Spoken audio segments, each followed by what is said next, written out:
Welcome welcome মুড়ি ভ্যারান জঙ্গলে সবাইকে স্বাগত। বন্ধুরা কেমন আছো? আজকে যে জঙ্গলটা আমরা যাচ্ছি খুব ভয়ানক জঙ্গল, তোমরা দেখতে পারো। খুব বড় বড় খাড়ি আছে। আমার খুব ইচ্ছে ছিল যে বাঘমামার দেখা পাবো, কিন্তু বৃষ্টি পড়ছিল আর ওয়েদার খুব ভালো ছিল। তো পুরো ভিডিওটা দেখতে থাকো। পুরো ভিডিওটাই জঙ্গল নিয়ে আছে। আশা করি তোমাদের ভালো লাগবে।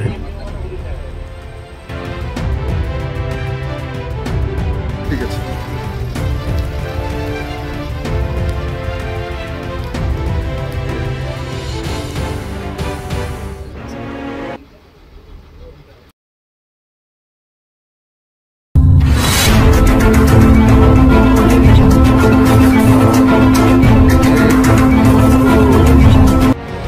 সুন্দরবনের জঙ্গলে যে খাড়িগুলো তোমরা দেখতে পাচ্ছ, এগুলো আগে একটু ছোট ছিল, এখন আস্তে আস্তে অনেকটা বড় বৃহত্তম হয়ে পড়েছে। খাড়ি পেরোনোর গল্প তোমাদেরকে এর আগেও বলেছি।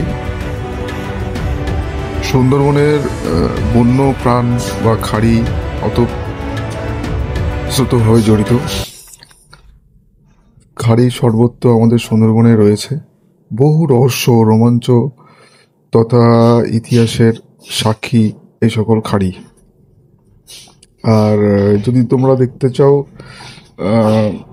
বন্যপ্রাণী দর্শনের প্রধান ভূমিকা থেকে এই সকল খাড়ি, যন্ত্রচালিত নৌকো যেতে যেতে এই খাড়ি দিয়ে তাকিয়ে বাঘের কল্পনা করতে করতে পর্যটকরা এই খাড়ি দিয়ে যায়। আর সুন্দরবনের বাঘের যে খাড়ি পার হওয়ার দৃশ্য অন্যতম আকর্ষণীয় বিষয়। কিন্তু যদি সজনেখালি, সুদর্ণখালি, আমি যে জায়গাটা রয়েছি এটা দোবাকি আর সজনেখালির একটা মিডল পয়েন্ট ছিল। এখানে প্রচুর পরিমাণে বাঘ সাইডিং হয়। শীতকালে বেশি সাইডিং হয় অ্যাকচুয়ালি।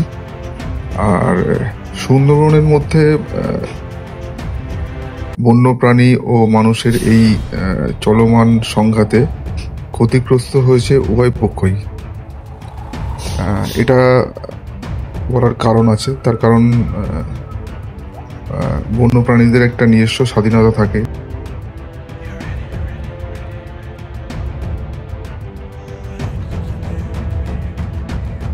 গেছিলাম।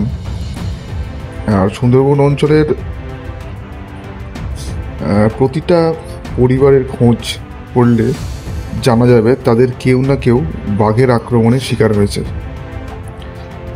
এমনকি বাঘ মানুষের সংঘাত প্রবণ অঞ্চল হিসাবেও সুন্দরবনের বাঘের কুখ্যাত যে জায়গাগুলো জুড়ে রয়েছে।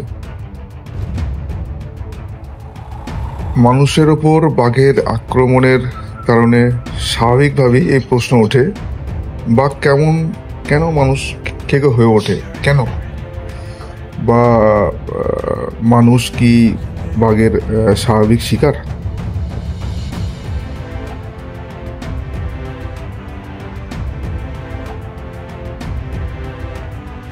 বাঘের স্বাভাবিক শিকার হলো বন্য প্রাণী যেগুলো, যেমন শুয়োর, হরিণ বা অন্যান্য।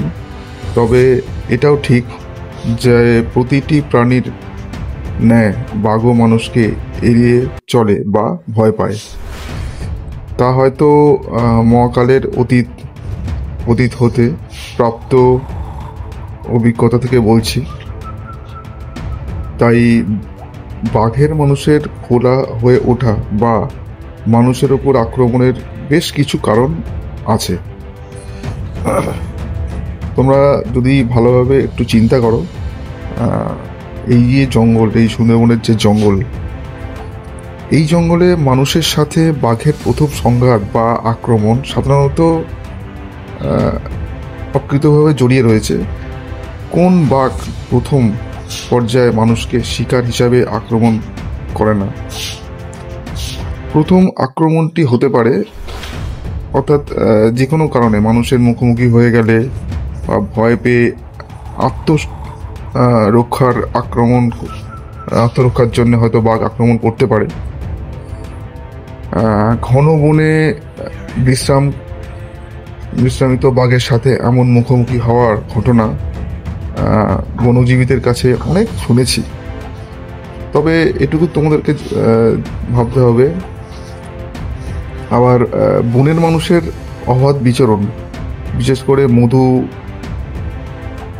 মৌসুমে ছোট সময় মধু পাড়তে যাওয়ার সময় আর কি, সেই সময় যদি বাঘ চলে আসে, সেটা ভয় পেয়ে আত্মরক্ষার কারণে বাঘ আক্রমণ করতে পারে। মানে এগুলো কারণ কি কি কারণে হয়, বা যেখানে বাচ্চা বা গৃহপালিত মুরগি বা এরকম অনেক গ্রামে আক্রমণ হয়েছে, যেখানে মা বাঘিনী বাচ্চার নিরাপত্তার জন্যে কি পরিমাণ আক্রমণ হয়ে উঠতে পারে কল্পনা করতে পারবে না তোমরা। কিছু কিছু ক্ষেত্রে নতুন যে বাঘ যেগুলো ছোট বাচ্চা থেকে বড় হয়, তারা একটু হিংস্র হয়ে থাকে এবং দুর্ঘটনা যে কোনোভাবে ঘটতে পারে। আর মেনলি শীতকালে বাঘের আক্রমণটা বেশি হয়, তার কারণ শীতকালে জঙ্গলটা ঠান্ডা থাকে। সেই সময় বাঘ এসে গ্রামে ঢুকে যায়। তখন ধান ক্ষেত হয়, সেখানে ঢুকে যায়, সেখানে বাচ্চা প্রসবের জন্যে চলে আসে। এটা শোনা কথা, আমি সুন্দরবনে যতবার গেছি আমি শুনেছি যেরকম বাঘ চলে আসে। আর দৈহিকভাবে তুলনামূলক দুর্বল প্রাণী মানুষ এক পর্যায়ে এসে বাঘের নিকট শিকার প্রাণীর হয়ে ওঠে। অর্থাৎ যতদিন বাঘ মানুষের শারীরিক সক্ষমতা সম্পর্কে অজ্ঞাত, ততদিন সে মানুষকে এড়িয়ে চলবে। এই গল্পটা আমার শোনা কথা, এটা অপ্রিয় হলেও সত্য। আর মানুষের এই শিকার প্রাণী হয়ে ওঠার পিছনে পারিপার্শ্বিক আরও কিছু বিষয় কাজ করে। তো সেক্ষেত্রে তোমরা হয়তো ভালোভাবে বুঝতে পারবে বা তোমরা অনুমান করতে পারবে। শুধু মধুর জন্য না, কাঁকড়া ধরতে গিয়েও অনেক মানুষ এই জায়গায় প্রাণ হারিয়েছে, এই জঙ্গলে প্রাণ হারিয়েছে প্রচুর মানুষ। আমি সুন্দরবনে অনেকগুলো গ্রামে গেছিলাম, অনেকের সাথে কথা বলেছি। আক্রমণের সময় সেই বাঘ যদি আক্রমণ মানুষকে খাদ্য হিসেবে বোঝে বা চিনতে পারে বা গ্রহণ করে, তাহলেই ঘটনা প্রবাহ মোড় নিতে পারে ভয়াবহতার দিকে। তোমরা একটা জিনিস লক্ষ্য করে দেখো, এটা হচ্ছে হেতাল পাতার জঙ্গল আছে। বাঘ কিন্তু সহজে কিন্তু মানুষকে আক্রমণ করে না, এর পেছনে অনেকগুলো কারণ আছে। আত্মরক্ষার জন্যে বা ভয় পেয়ে আক্রমণ করার চেষ্টা করে। কিন্তু জঙ্গলে এত প্রাণী আছে, হরিণ, শুয়োর, এগুলো খেয়ে কিন্তু আজকে বাঘ জীবনযাপন করছে। প্রত্যেকটা দ্বীপে, যতগুলো দ্বীপ আছে, কলস দ্বীপ থেকে শুরু করে যতগুলো জঙ্গল আছে, পিরখালি 1, পিরখালি 2, পিরখালি 3, পিরখালি 5, বুড়ির ডাবড়ি, ওদিকে তোমার আরো অনেক জঙ্গল আছে, ভয়ানক ভয়ানক জঙ্গল আছে। এই রিসেন্টলি আমি গেছিলাম একটা জঙ্গলে, জঙ্গলটার নাম হচ্ছে, এটা হচ্ছে একদম হাতাবাড়ির জঙ্গল, ঠিক আছে, খুব ভয়ানক জঙ্গল। আর ধনচি ফরেস্ট বলে একটা ফরেস্ট আছে, ওখানে শীতকালে বাঘ চলে আসে। তো সেই বাঘ মানুষের গল্প শুনতে শুনতে হয়তো সারাদিন কেটে যাবে আমাদের।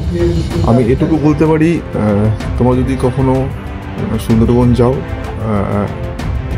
কখনো কোনোভাবে আশা সবসময় করবে যে বাঘ মানুষের একটা নিজের আত্মিক সম্পর্ক, মানে সত্যি এরকম আছে। এরকম আমি শুনেছি যে মানুষের সামনে বাঘ পড়েছে, এরকমও শুনেছি মানুষকে আক্রমণ করতে গেছে কিন্তু মানুষ তাদেরকে আটকেছে, মানে এরকমও শুনেছি। মানে সেটা মানে সে ভাবা যায় না, সেসব ঘটনা ভাবা যায় না। এরকম মন্ত্র দিয়ে নাকি বাঘকে আটকেছে, এরকমও ঘটনা শোনা গেছে। জানি না কতটা অলৌকিক, কতটা সত্য, কতটা মিথ্যে। এবং সুন্দরবনের কিছু কিছু অংশ আছে যেখানে মানুষ বসবাস করতো, তারও এরকম জায়গা আমি গিয়ে দেখেছি, সচক্ষে দেখেছি, যেরকম মানুষ, সেখানে মন্দির আছে। হ্যাঁ, তোমরা এই ভিডিওটা দেখো। আর জঙ্গলে আমি গেছিলাম, অনেকটা সময় ছিলাম, কারণ আমার জঙ্গল ভালোবাসি, তোমরা জানো। আর ভিডিওটা তোমরা দেখতে থাকো, আশা করব তোমাদের এই ভিডিওটা ভালো লাগবে। আর এরপরে নেক্সট এপিসোড আর একটা আসছে এরপরে। এটা আমি দুদিনের জন্যে বোর্ড নিয়েছিলাম, সেই দুদিনই জঙ্গলে ছিলাম, তারই কিছু পার্ট অংশ তোমাদেরকে তুলে ধরলাম। এখানে পীরখালি 5 আছে, পীরখালি 6 আছে, প্রত্যেকটা জঙ্গলের দেওয়া আছে, ফুটেজ দেওয়া আছে। এবং কিছু কিছু জায়গায় আমি কুমিরও দেখতে পেয়েছি। তোমরা দেখতে থাকো, পুরো ভিডিওটা দেখতে থাকো, আশা করি তোমাদের ভালো লাগবে। মানুষ দ্বারা যেটা তৈরি করে সেটাকে আমরা খাল বলি, কিন্তু এটা ন্যাচারাল এটাই তৈরি হয়, খালটা নাম দেওয়া আমরা ফেভার পার্সন করে দিয়েছি খাল থেকে। হ্যাঁ, এগুলো সব কেওড়া গাছ, ফল ধরে আছে তো, কিছু কিছু আছে, কিছু কিছু ফল সব ফল হয় মারা গেলে তো আর থাকতো এত সময়।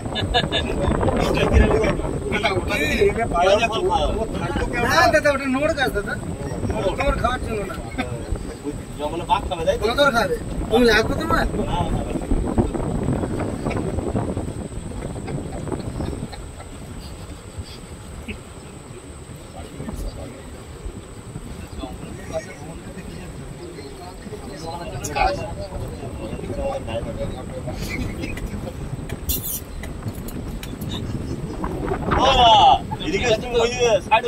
না, সবাইকে আমার মেনটেন করতে হবে, দায়িত্ব আছে একটা।